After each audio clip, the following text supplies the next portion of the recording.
ठीक है। अब इसमें आगे हम बात करेंगे कि एक कंपनी को शुरू करने के लिए कौन कौन से डॉक्यूमेंट्स की ज़रूरत होती है। जब हमारा बिजनेस प्रोजेक्ट, जो हमारा आइडिया है, अगर हमें लगता है कि it is executable, it can be converted into reality, हर तरीके से हम उसको कर सकते हैं, फाइनेंशियली भी, इकोनॉमिकली भी और टेक्निकली भी हम उसको आगे चला सकते हैं, तब हमें कुछ डॉक्यूमेंट्स तैयार करने होते हैं ताकि हम कंपनी का रजिस्ट्रेशन करवा सकें। पहला डॉक्यूमेंट है नेम अप्रूवल। नेम अप्रूवल में हमें कंपनी किस नाम से काम करेगी उस नाम का अप्रूवल लेना पड़ता है। कंपनी का नाम किसी दूसरी कंपनी के नाम से मिलता जुलता नहीं होना चाहिए। पहले से उस नाम से कोई कंपनी और रजिस्टर्ड नहीं होनी चाहिए। इसके देखो, ये आपको नीचे नेम क्लॉज के अंदर बताया है कि नेम कौन कौन से नेम है वो अनडिज़ायरेबल होंगे। पहला, if it is identical with और too closely resembles the name of an existing company, कि कोई पहले से कंपनी चल रही है तो आप सेम नाम का या उससे मिलते जुलते नाम कंपनी को नहीं दे सकते। इफ़ इट इज़ मिसलीडिंग, कि नाम कोई ऐसा हो जिससे कि दूसरे व्यक्ति को मिसलीड कर सके। मिसलीड कि दूसरा व्यक्ति नाम सुनकर सोचे कि इसके अंदर ये काम होता होगा। जैसे मान लो है तो आपका प्रॉफिटेबल इंस्टीट्यूट और आप उसको चैरिटेबल इंस्टीट्यूट लिख रहे हैं, चैरिटेबल वर्ड यूज़ कर रहे हैं। आपका काम है किसी और चीज़ का, आपने उसके अंदर एजुकेशन वर्ड लगा दिया।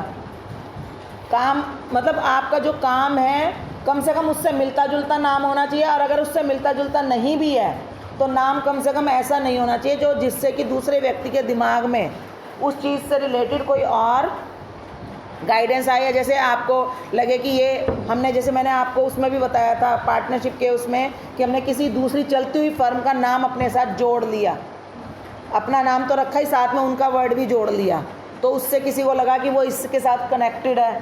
तो इस तरह से मिसलीड करने वाला नहीं होना चाहिए। और if it is violation of the provision of the emblem and name act, एक एम्ब्लेम एंड नेम एक्ट बना हुआ है जिसके अंडर हम अपना बिज़नेस का नाम और लोगो रजिस्टर करवाते हैं, और उस एक्ट के अकॉर्डिंगली कहा गया है कि कोई भी बिज़नेस अपना नाम ऐसा नहीं रख सकता जो गवर्नमेंट के लिए रिजर्व्ड है। यानी कि किसी भी प्राइवेट सेक्टर का कोई भी बिज़नेस अपने बिज़नेस में कोई भी देश से रिलेटेड वर्ड को यूज़ नहीं कर सकता। जैसे किसी स्टेट का नाम यूज़ कर लिया, या हिंदुस्तान, इंडियन, भारत, ये वर्ड यूज़ करना है, ये वर्ड जो है यूज़ करने का राइट केवल गवर्नमेंट सेक्टर को है। प्राइवेट सेक्टर को ये नाम यूज़ करने का राइट नहीं है। तो the emblem and names act 1950 has given in the schedule to this act. This schedule specifies the name, emblem और official seal of the UNO, आप UNO की, WHO की, UNESCO की, government of India, state government, president of India, इन सब की आप जो है नाम अपने उसमें यूज़ नहीं कर सकते। एम्ब्लेम में इंडियन नेशनल फ्लैग से रिलेटेड कुछ नहीं लगा सकते, और ऐसा कोई भी नाम जिससे कि ये लगे कि इसमें गवर्नमेंट का भी कंट्रीब्यूशन होगा, ऐसा कोई भी शब्द अपने नाम में नहीं लगा सकते। तो आपको नाम जो है इन रिस्ट्रिक्शंस को देखते हुए अपनी कंपनी का नाम खुद डिसाइड करना है, और डिसाइड करने के बाद आपको इसकी अप्रूवल लेनी है। अप्रूवल लेने के लिए हमें रजिस्ट्रार के पास अपनी 3 नाम देने हैं, 3 मतलब प्रेफरेंसेस देनी है कि हम ये नाम चाहते हैं, ये नाम रखना चाहते हैं, ये नाम रखना चाहते हैं। तो उसमें से जो भी नाम रजिस्ट्रार को सुटेबल लगेगा उस नाम की वो आपको अप्रूवल दे देंगे। तो देखो इसमें यही लिखा है कि having decided incorporate to a company the promoters have to select a name for it and submit an application to the registrar of company. Registrar कौन होता है? रजिस्ट्रार जो रजिस्ट्री करता है, यानी कि एक गवर्नमेंट ऑफिशियल, हर स्टेट में रजिस्ट्रार का ऑफिस होता है, और उसके जो एक तरह से जज के लेवल के रजिस्ट्रार जो है एम्प्लॉयज़ होते हैं, ऑफिशियल होते हैं, वो आपके नाम की रजिस्ट्री करेंगे। तो रजिस्ट्री जैसे होता है ना, मकानों की रजिस्ट्री होती है, किसी प्रॉपर्टी की रजिस्ट्री होती है, ऐसे बिज़नेस की भी रजिस्ट्री होगी, रजिस्ट्रेशन होगा, और वो नाम की अप्रूवल देंगे कि हाँ आप इस नाम को यूज़ कर सकते हो। और वो रजिस्ट्रार, आपने उसी रजिस्ट्रार के पास जमा करवाना है एप्लीकेशन को जहाँ पर आपका बिजनेस जो है काम करेगा। द प्रपोज नेम में be approved if it is not considered undesirable. ठीक है, आपका अप्रूवल हो जाएगा। अगर आप लगता है कि ये बिल्कुल सही नाम है तो अप्रूवल हो जाएगा, नहीं तो उनकी तरफ से भी आपको कोई नाम सजेस्ट किया जा सकता है। इसके बाद जब हमारा नेम अप्रूवल हो जाएगा, फिर हमें करना है fixing up signatories to the memorandum of association. Company को बनाने के लिए 2 डॉक्यूमेंट बहुत ही इंपॉर्टेंट होते हैं, वो तैयार करने पड़ते हैं। एक होता है memorandum of association. Memorandum of association word आपको दिखाई दे रहा है अपनी बुक में। मेमोरेंडम ऑफ एसोसिएशन एक डॉक्यूमेंट है जो कंपनी के बारे में सब कुछ डिस्क्राइब करता है। उसके अंदर जो भी कुछ लिखा जाता है वो माना जाता है वो कंपनी के ऊपर बाइंडिंग है। कंपनी को उसी डॉक्यूमेंट के अनुसार काम करना ज़रूरी होता है।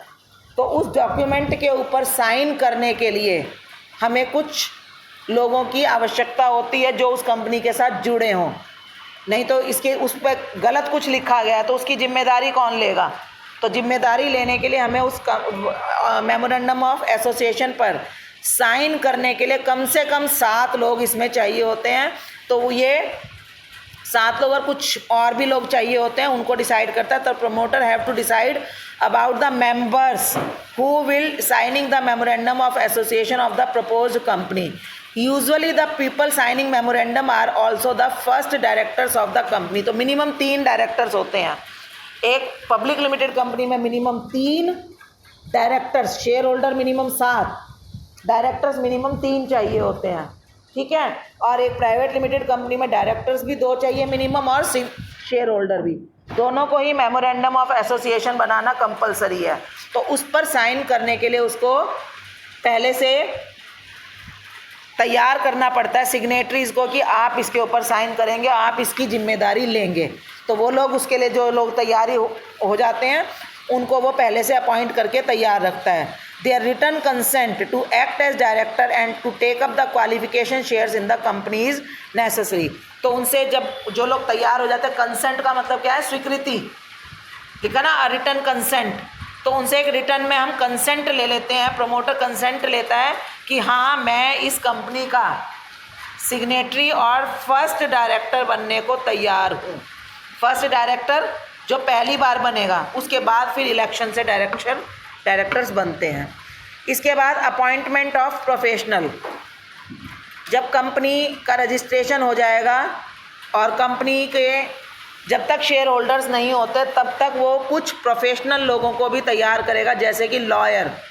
कंपनी के लिए एक लॉयर की बहुत ज़रूरत होती है।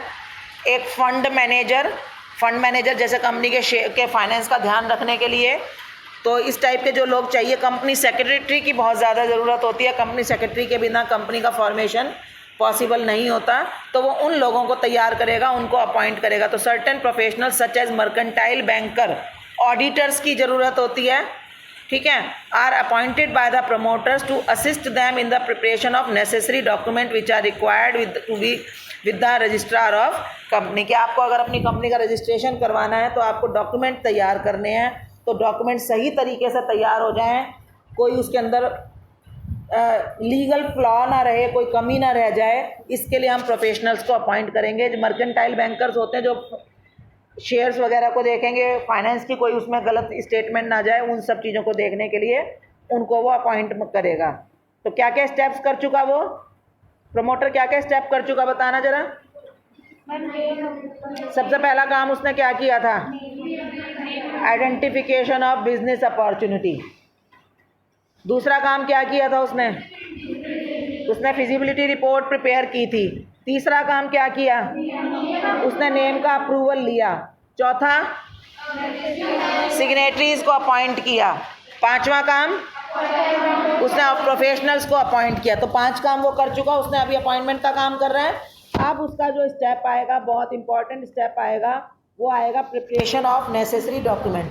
अब जो लोग तैयार तो हो गए, ठीक है, उसने अपॉइंट कर लिया कि आप हमारे लिए डॉक्यूमेंट बनाओ, वो भी अपनी रिपोर्ट्स वगैरह उनको सौंपेगा, तो वो डॉक्यूमेंट बनाना स्टार्ट कर देंगे, जिसके ऊपर कि सब लोग मिलकर फिर साइन करेंगे। आप देखो डॉक्यूमेंट्स कौन कौन से हैं। The promoters take up steps to prepare certain legal documents which have to be submitted under the law to the registrar of the companies for getting the company registered. ठीक है। These documents are memorandum of association, बहुत ही important document है। पार्षद सीमा नियम, इसको हिंदी में बोलते हैं पार्षद सीमा नियम, ठीक है। और इंग्लिश में memorandum of association is called the charter of the company, यानी कि ऐसा डॉक्यूमेंट जिसके सहारे पूरी कंपनी को चलना है, ठीक है। जैसे हम एक व्यक्ति, हम लोगों की लिमिट्स क्या है, हमारी बॉडी, ठीक है ना, हमारे हाथ पैर ना, जो भी हम अपनी इस बॉडी के सहारे और जो हमने इंटरनल नॉलेज पढ़ी है उसके सहारे और अपने दिमाग के सहारे रैशनल डिसीजन लेते हैं, और जो भी डिसीजन हम खुद लेते हैं वो हमारे ऊपर बाइंडिंग भी होते हैं। लेकिन एज अ कंपनी एक आर्टिफिशियल पर्सन है, तो उसकी जो लिमिट्स हैं वो मेमोरेंडम ऑफ एसोसिएशन में डिसाइड की जाती हैं। और ये एक इतना इम्पॉर्टेंट डॉक्यूमेंट है, ये कहा जाता है कि कोई भी व्यक्ति अगर कंपनी के साथ कांटेक्ट कर रहा है तो उसको इस डॉक्यूमेंट की जानकारी होना बहुत ज़रूरी है, ठीक है। अगर ये डॉक्यूमेंट तैयार नहीं हुआ या आपने ये डॉक्यूमेंट को सही तरीके से नहीं पढ़ा और इसके बाद आपने कंपनी के साथ कोई ऐसा कांटेक्ट कर लिया